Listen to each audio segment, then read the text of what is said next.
За сайн байцгаана уу? Жана байна. За өнөөдрийнхөө видеогоор та нартайгаа нэгэн сонирхолтой сэдвийг хүндэх болно. Эхлээд та нар маань сувгатайгаа нэгдээрээ манай сувгат нэгдснээр даалт ухамсар гэж юу вэ? Энерги гэж юу вэ? Квант физик гэж юу вэ? Бид нарын тарих яаж ажилдаг вэ? Яаж хэрхэн тархиа өдөрдөх вэ гэсэн сэдвүүдийг дурддаг байгаа. Ингээд subscribe дарж сувгатаа нэгдээрээ. Та Монголоос хаашаач хамаагүй нэгтгэшээ явмаар санагдаж байна уу? Монгол бүх зүйл болохгүй, утаатай, тэгээд татвар өндөр, нийгмийн хөгжил нь өдрөөс өдөрт доошилж байгаа. Гэх мэтчлэн бүх зүйл болохгүй, хоол нь эрүүл бус, тэгээд улс төрчид нь дандаа мөнгө иддэг, уудаг, утаатай, эрүүл ахуй байхгүй, амьдрах орчин таархан, төвчрэлтэй, өвөл нь утаатай, эрүүл мэндийн асуудал гээд Монголоос л явмаар санагдаж байна уу? Тэгвэл энэ видео танд зориулагдсан. Би маш олон Монголд гадаадд байдаг монголчуудын группээс, энэ тэмдгийн группүүдээс маш олон удаа энэ зүйлийг харж байсан. Тэр нь юу вэ гэхээр хаашаа явах вэ? Гэр бүлээрээ гадагшаа гарч амьдрахыг хүсэж байна. Хаашаа явбал дээр вэ? Аль улс зүгээр вэ гэд. За тэгээд улс болгоны группүүд дээр те очвол ажил олдох уу? Гэр бүлээр очвол яах вэ? Хүүхдүүдээ яах вэ гэд бүх улсуудын байдаг монголчууд гэдэг группүүд дээр жишээлбэл Америкт байдаг монголчууд, Норвегид байдаг монголчууд, Францад байдаг монголчууд гэд бүх группүүд рүү ороод үзэх юм бол тийм асуулт асуусан хүн маш олон таарлална. Гэр бүлээрээ очвол ажил олдох уу? Ажил амьдрахад хэрвээ, ажиллаж амьдрахад хэрвээ гэх мэтчлэн. За энэ зүйлийг би уншаад сууж байхдаа нэг зүйлийг ойлгосон байна. Дийлэнх хүмүүст маань асууж байгаа тэр хүмүүс маань ер нь бол хаашаач явсан явах уу? Монголоос л явж байвал гэж бодож байгаа нь тэр асуултууд дундаасаа илт байсан. За тэгэхээр яагаад тэгж бодогдож байгаа вэ гэвэл мэдээж хэрэг бэрхшээлтэй зүйлүүд, сул талууд бол Монголд маш их байгаа.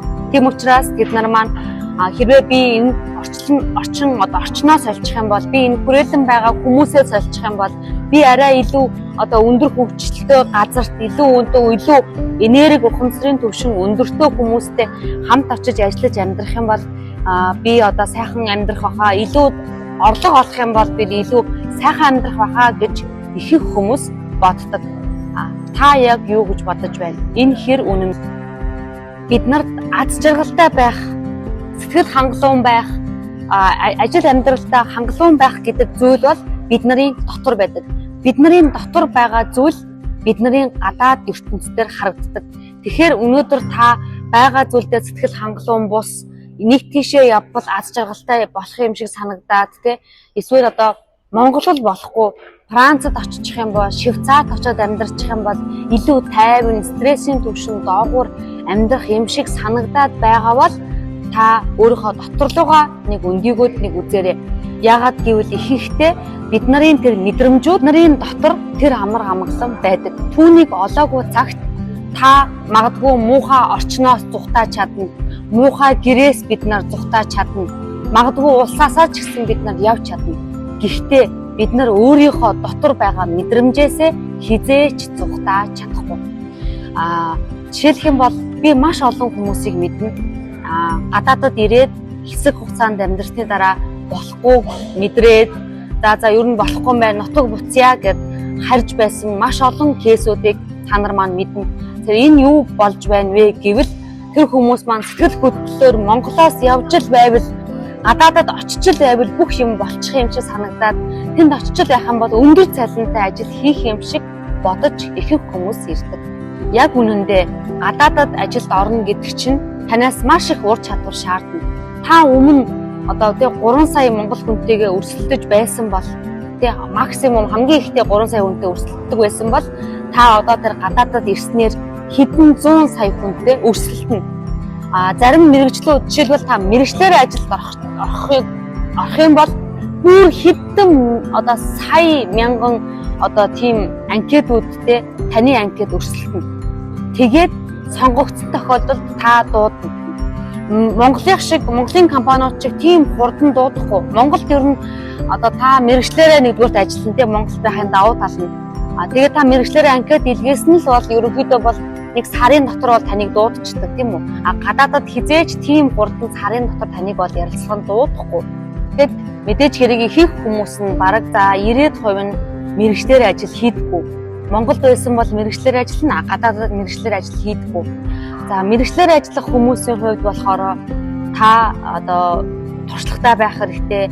Танаас Монголын туршлага биш, ерөнхийдөө тэр гадаадд тэр улсын туршлагыг танаас ихэвчлэн шаарддаг.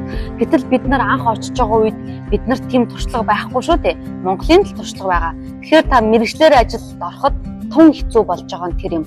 За ингээд одоо тэ internship буюу дадлагжих, мадлагчих гэж яваад, ингэж тэгэж яваад, арай хийж эхлээд одоо тэ хар ажил гэж хэлээд эхлээд мэрэгжлийн бус ажил хийж агаад дараа нь мэрэгжлийн ажил руу одоо 3 дахь жилээсээ 2 дахь жилээсээ л орж чадна. За ингэсний дараа ч гэсэн таны одоо тэ дипломыг аттестацлаад, юм хүмүүс чинь тестлээд ингээд нэгэн сая ажилд орно. За ингээд ажилд орлоо. За тэгин гутаа хичнээн тэр цалинг одоо Монголын тэр юугаар үржүүлээд төгрөгөөр бодоход их сонсогдож байгаа боловч ихэнхдээ тухайн улсын зардал их өндөр байдаг. Тэгэхээр нэг тийм та мэдээж туршлахгүй байж байгаад орсон байгаа. Тэр улсад ажиллаж байсан туршлага яриад байгаа тийм. Тэгэхээр тэр байхгүй учраас та бага цалингаар ажилд орно. Ингээд зардал ихтэй, та тэр газар таньдаг мэддэг хүн байхгүй. За тэгээ байр түрээслэн, байрны түрээс маш өндөр гадаадад.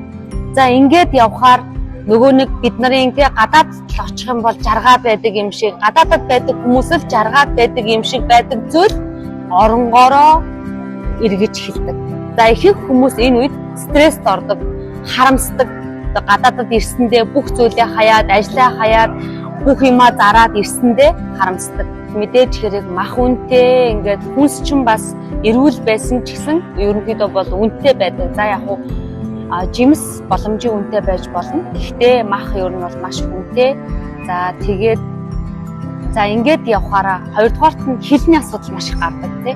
Одоо мэдээж хэрэг бид нарын унган гэм төрлөх хэл биш учраас хэлний асуудал гарна. За ингээд бодохоор маш их бэрхшээлүүд гарна. Эх орноо санаа, найз нөхдөд санаа, нөгөө нэг Монгол байхдаа нэг ахаа ихчээгээд бүтээчдэг байсан зүйл чинь гадаадд тийм юм байхгүй. Таньдаг мэддэг хүнч байхаа болно. Ингээд ажил гэр хоёроо хооронд морь марш шиг зүтгэх зүйл эхлэнэ гэсэн үг. Энэ хувьд болохоор бол ихэнхдээ нөгөө нэг одоо манайхаар бол нэг өрөө байр, тийм байрууд бол маш үнэтэй. Тэгэхээр их хүмүүс маань ихэвчлэн одоо мэдээж мөнгө суулгах гад ганцаараа одоо гадаад улсыг зориод ирсэн хүмүүсийн хувьд бол хажуу өрөө, бүр хажуу өрөөг дахиад ингээд хуваацсан те partition гэж нэрлэдэг. Бүр тийм хуваацсан тийм одоо өөр крема өрөөнөөс жижигхэн тийм газар одоо орж амьдрах шаардлагатай болдог. Эсвэл одоо те bed space буюу одоо хүмүүстэй ингээд нэг өрөөнд 5-6 ор тавьсан. Тэгээ бөөнөрөө ингээд нийтийн байр шиг амьдрах хэрэг гарна. За ингээд энэ болгон чинь таны одоо нөгөө well-being буюу тэр нөгөө тайван гоё байхад чинь нөлөөлж эхэлнэ. Ингээд стресстэй гэртээ ирсэн чинь нэг жижигхэн 4 анны дотор ингээд за ингээд найз нөхөд байхгүй гэр орноо санаад ингээд асуудлууд эхэлнэ.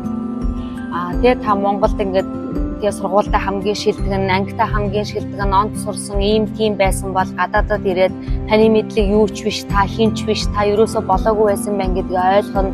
Өөрийгөө илүү суралцах шаардлагатай юм байсан байна гэдгийг ойлгоно. Тэгээд гадаадд хүмүүс айгүйх өөрийгөө маш их хөгжүүлчихсэн байдаг. Монголд бол хөвчлэн тэгдэггүй. Гадаадд болохоор ингээд хүн болгон бараг л одоо мэрэгжлийн болтлоо жишээлбэл бүжиг байсан бол бүжгийг бүрт мэрэгжлийн болтлоо сурчсан байдаг. Тэгэхээр ингээд бүх юмыг та сурах хэрэгтэй, хөгжих хэрэгтэй, бие даах хэрэгтэй. Ингээд та өөрийгөө түүхий гэдгээ бүрэн утгаар нь мэдэрнэ. Тэр жил болоод 2 жилийн дараа сая нэг юм стресснээсээ гараад нөгөө юмдаа дасаад ойлгоод одоо нэг таньдаг бас нэг хаахаа хуу газар таньдаг хүн амттай болоод ингээд ирсээд ажиллаад одоо тийм нэг 5 жилийн дараа ч юм уу эх орондоо ирэхэд нөгөө таныг явхад байсан хүн шал өөр местэн дээр оччихсан, арай төвшин агчихсан, одоо тэг карьерийн хувьд бол танаас илүү болчихсон байна. Гэхдээ чадварын хувьд бол мэдээж үгүй. Ягаад гэвэл та дэлхийн хүмүүстэй өрсөлдөж, дэлхийн хүмүүстэй өөрийгөө үзсэн байгаа. Монголд байгаа хүмүүс бол одоо тэр хэмжээндээ байсан байгаа гэсэн үг тийм. Арай илүү комфорт зондоо байсан. Та илүү маш их ядарсан, зүдэрсэн, илүү их хичээсэн гэсэн үг. Тэгэхээр мэдээж таны ур чадвар бол өндөр. Гэхдээ таны одоо Монголд ажилласан жил карьер маань жоохон бага зэрэг алдагдсан байна гэсэн үг. Тэгэхээр альва нэг зүйлд те хоёр тал гэж байдаг. Every coin has two sides гэдэг үг байдаг те. Ямар ч одоо зоосонд хоёр тал гэж байдаг. Тэгэхээр Монголд амьдрахын маань давуу тал нь ч байгаа, сул тал нь ч байгаа. Гадаадад амьдрахыг би дахиад хэлье. Давуу тал нь ч байгаа, сул тал нь ч байгаа. Гадаадад амьдарч байгаа хүн болгоно нэг жаргаал, тэгэж их мөнгө олоод, тэгэж их баян тансаг амьдраад байдаг юм биш шүү. Яг хөө мэдээж хэрэг гэр бүлээр очивол өөр. Тэ хоёрдугаарт нь мэдээж хэрэг тэрэнд хэрэг та сурахаар очоод эхний 1-2 жилдээ сурж агаад тэгээд ажилд ороод өөр хэрэг. Ягаад гэвэл та 2 жил сурж байхдаа бүх юмаа мэдээд авчин, таньдаг мэддэг хүнтэй болчин, юмны учрыг гадарладаг болчин. Тэгээгүй шууд ажил хийнэ гэд бүх юмаа зараад яваад очих юм бол та газраач мэдэхгүй, таньдаг хүнч байхгүй.